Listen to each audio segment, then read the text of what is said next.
राष्ट्रीय राजधानी दिल्ली की बवाना विधानसभा के रोहिणी सेक्टर 23 में इस बार सनातन संस्कारम नाम की संस्था ने प्रथम भव्य और विशाल रामलीला व दशहरा महोत्सव का आयोजन किया है, जिसके मुख्य प्रेरणा स्रोत दिल्ली सरकार के कैबिनेट मंत्री और बवाना विधानसभा से बीजेपी विधायक रविंद्र सिंह इंद्रराज हैं।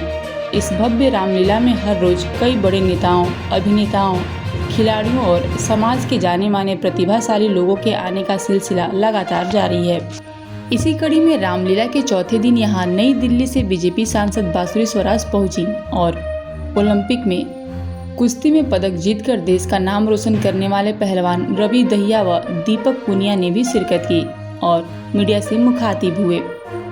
यहाँ एक तरफ जहाँ दिन में भव्य राम बारात निकाली गई तो शाम को डांडिया नाइट का जबरदस्त कार्यक्रम आयोजित किया गया, जिसमें सांसद बांसुरी स्वराज भी डांडिया खेलने से अपने को रोक नहीं पाईं और उन्होंने रामलीला मंच पर दिल्ली के कैबिनेट मंत्री रविंद्र सिंह इंद्रराज की पत्नी समेत संस्था के पदाधिकारियों की पत्नियों संग जमकर डांडिया किया और लोगों ने भी, खास तौर से महिलाओं ने भी डांडिया का जमकर लुत्फ उठाया।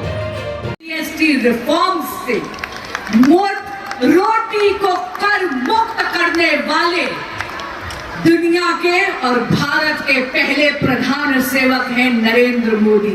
इसलिए इस सार्वजनिक मंच से मैं पुनः उनका आभार और अभिनंदन करती हूँ। हमने सुनिश्चित कर दिया बचत आपकी और आर्थिक गति भारत देश की। राम जी की कृपा आप सभी पर बनी रहे। जगत जननी जगदम्बा आप सभी के जीवन में सुख, शांति, धन, धान्य, आरोग्यता लेकर आए, यही मेरी मंगल कामना है। जय श्री राम, जय श्री राम। एक बार सभी ऊपर हाथ रख के बहन के लिए ये सभी का नमस्ते है मेरी। सबसे पहले तो मेरे बड़े भाई आदरणीय रविंद्र इंद्रराज जी को, जो दिल्ली सरकार में मंत्री हैं, उनको, उनके पूरे परिवार को, सनातन संस्कारम परिवार को बहुत बहुत बधाई देती हूँ कि भाई साहब के सानिध्य में ये पहली रामलीला है। मैं जानती हूँ कि यहाँ पे जो भव्यता मैंने देखी और जितने बड़े नंबर में, जितनी बड़ी संख्या में यहाँ पर लोगों ने आकर पार्टिसिपेट करा है, मैं जानती हूँ कि ये रामलीला तो सेंचुरी पूरी करके भी आगे बढ़ती जाएगी और यही मेरी मंगल कामना है। सनातन संस्कारम परिवार का मैं आभार व्यक्त करती हूँ।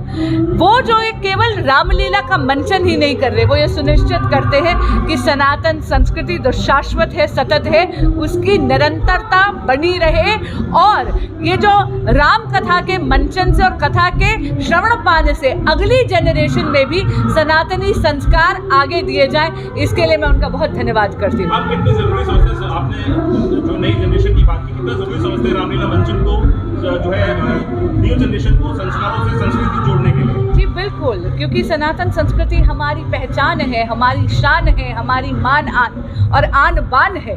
और जैसा कि यहाँ पर भी लिखा है, यहाँ पे लिखा है परंपरा से भविष्य की ओर। ये परंपरा और भविष्य का जो एक संतुलन बना रहा है यहाँ पे सनातन परिवार, मुझे दिख रहा है कि सनातन संस्कारम आदरणीय प्रधानमंत्री श्री नरेंद्र मोदी का जो मंत्र है, विरासत भी और विकास भी, इसको चरितार्थ कर रहा है। रामलीला का मंचन बहुत ज़्यादा ज़रूरी है।